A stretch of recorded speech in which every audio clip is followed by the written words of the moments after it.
El doctor Duvalneto ya habló un poquito respecto de esto. Voy a hacer algunas breves acotaciones. El centro de recompensa cerebral es un centro que tienen todos los animales de la naturaleza y es algo natural y normal que así suceda, es decir, para asegurar la supervivencia de la especie. Es natural y sano que uno tenga gratificación cuando tiene sexo para asegurar la conducta reproductiva, que tenga también gratificación cuando se alimenta, cuando bebe o cuando se relaciona socialmente con otros humanos. ¿Qué pasa cuando alimentamos exógenamente ese centro de recompensa? Todas las sustancias de abuso estimulan el centro de recompensa cerebral. Acá tenemos, este es el área tegmental ventral que hace proyecciones, son neuronas dopaminérgicas hacia el núcleo accumbens, que es el centro específico de recompensa. A su vez con proyecciones a la corteza prefrontal para toda la actividad locomotora y proyecciones a la amígdala que tiene que ver con las emociones, con el sistema endocrino, en fin. ¿Qué pasa cuando alimentamos exógenamente este centro de recompensa cerebral? Acá tiene un gráfico muy claro. Cocaína o opiáceos, acá tenemos las neuronas dopaminérgicas y el núcleo accumbens. Estimulo el núcleo accumbens exógenamente con opiáceos o cocaína. Por retroalimentación negativa me inhiben las neuronas propias, endógenas, dopaminérgicas. Esa es la razón por la cual los adictos a sustancias, cuando dejan de consumir, tienen un síndrome amotivacional, porque han aplacado la motivación endógena que tienen. A su vez, también esto habló el doctor Duvalneto, sobre el tema de cómo no solamente hay cambios a nivel neuroadaptativo de las vías de transmisión, sino a nivel neuromolecular. De la transcripción genética. Estos son factores de transcripción genética. El C-FOS, por ejemplo, ustedes ven que se estimula cuando uno consume agudamente drogas y luego baja. ¿Qué pasa cuando uno consume crónica? Se produce una expresión de una isoforma, que es el delta-FOS-B, que va aumentando crónicamente en el tiempo, y eso hace que se vayan produciendo cambios prolongados en el tiempo, y esa es la razón por la cual suceden las recaídas de las personas que consumen drogas. Es decir, habla un poco de que el cerebro tiene mucha neuroplasticidad, pero esa neuroplasticidad también puede ser modificada permanentemente por el consumo crónico de sustancias.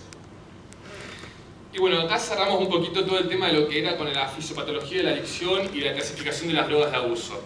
Ahora vamos a hablar un poco brevemente, para ir llegando al final de la exposición, cuáles son los fundamentos de la prevención.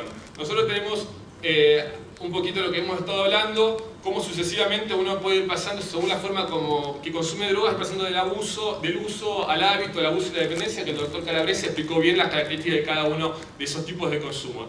¿A dónde haríamos prevención en este tipo de evolución?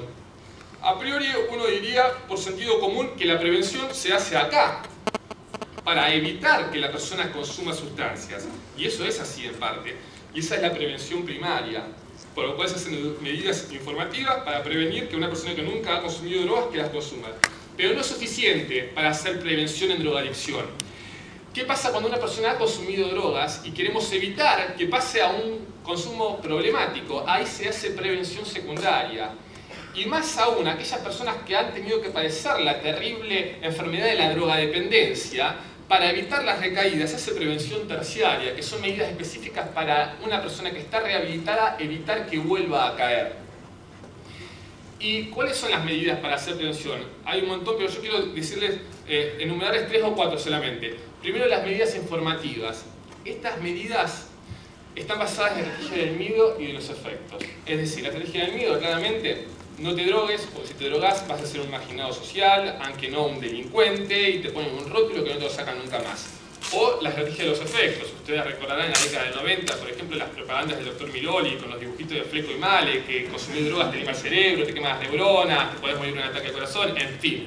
Esas medidas, no digo que estén mal, pero no son suficientes para prevenir la drogadicción. Y se ha visto que no ha dado el resultado esperado. Hace 4 décadas que estamos con el paradigma prohibicionista, abstencionista y tolerancia cero, y no son suficientes para prevenir la drogadicción. Hay que generar psicoeducación preventiva, que es esto lo que estamos haciendo acá. Entregarles a la comunidad herramientas cognitivas para que cada uno pueda procesar cómo es la relación con las drogas. Y programas de reducción de daños. Reducción de daños no es negar el daño ni hacer apología del consumo, como sostienen algunos detractores de este tipo de políticas. Son políticas que se están implementando cada vez más seguido en Europa. De hecho, en España son unos avanzados en esta cuestión, que es disminuir el impacto que producen las drogas, disminuir las enfermedades infectocontagiosas, que pasen a la dependencia. Y la principal ventaja de este tipo de programas es que acerca al adicto al sistema de salud. Con las medidas informativas de la estrategia del miedo de efectos, aumentamos la brecha. Con reducción de daños, permitimos que las personas se acerquen a los centros asistenciales.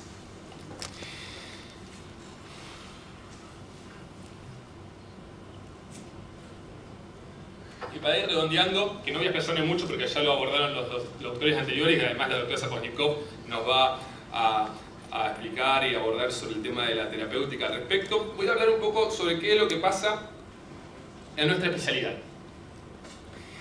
¿Cuáles son los factores implicados cuando nosotros tenemos un colega que sospechamos o que pensamos que tiene un problema de consumo de drogas?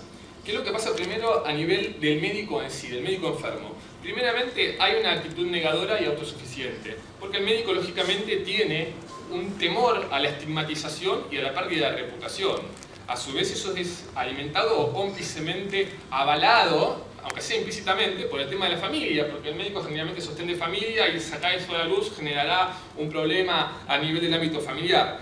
¿Y qué es lo que sucede a nivel del ámbito hospitalario? ¿Cómo son las fases cuando convivimos con una persona que tiene problemas de consumo? Primeramente, lógicamente, hay ignorancia. Desconocemos la presencia de esta persona que consume drogas. Hasta que en algún momento empezamos a ver ciertas actuaciones o conductas que nos llaman la atención, cambio súbito de estado de ánimo, lo que ya estuvieron explicando los doctores anteriormente, que generan un poquito de índice de sospecha. ¿Y qué es lo que sucede? Se produce generalmente un pacto de silencio, porque nadie se anima a ir a abordarlo. A veces le dicen, sí, pero ¿cómo le vamos a decir? Ahí por ahí el más cercano, el mejor amigo puede decir, pero... Y pasa que la situación pasa y se deja hacer. Y finalmente llegan lo que es la actuación incorrecta, es decir, las consecuencias negativas, un accidente, ya sea con el propio médico enfermo o con un paciente que está en manos de este médico.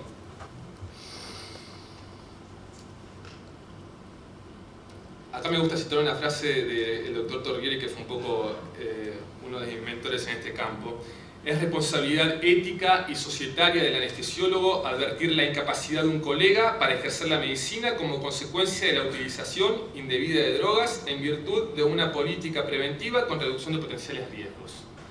Es nuestra responsabilidad, doctores, es decir, porque tenemos vidas en nuestras manos cuando ejercemos nuestro acto anestésico. Tenemos una elevada responsabilidad. Si llegase a ocurrir algún accidente con algún paciente, toda nuestra comunidad va a ser expuesta frente a esa situación. Entonces, lo que yo puedo aconsejar o sugerir es que estas cosas se hablen. La adicción es una enfermedad, una patología muy compleja dentro de la subjetividad del ser humano. Y el adicto generalmente es una persona solitaria que vive con su trauma para sí. Hay que hablarlo, hay que abrir y hay que tener una apertura con respecto a este tema de los servicios y compartir el conocimiento. Y invitarlos a los interesados a formar parte de la subcomisión de abuso de fármacos. Nos unen básicamente dos motivaciones. Una es la motivación por aprender, por generar conocimiento y compartir ese conocimiento. Y la otra es la franca motivación de la vocación de servicio, del espíritu solidario y de cooperación. Porque para eso estamos en estas jornadas y en la vida, para ayudarnos y amarnos los unos a los otros.